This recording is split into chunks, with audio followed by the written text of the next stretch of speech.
روح سازی کنه و آرتروز زانو درمان بشه.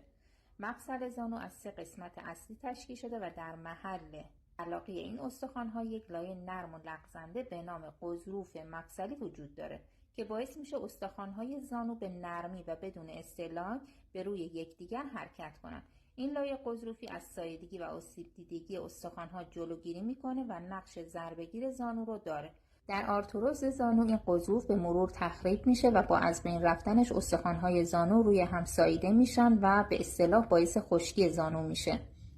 عواملی مثل چاقی و سبک زندگی نادرست در آرتروز زانو تأثیر داره. 2 روش برای درمان قطعی آرتروز زانو وجود داره. روش اول جراحیه که یک روش تهاجمی هستش که احتمال بازگشت درد در این روش بالای 50%. روش دوم مکمل موو که یک روش غیر تهاجمی ترکیبی است طبیعی و انحصاری تشکیل شده از 2 ماده مؤثر و قوی، تاثیر 5 برابری نسبت به مصرف گلوکوزامین و کندراتین رو داره. زانو رو به حالت اولیه خودش برمیگردونه و ترمیم میکنه.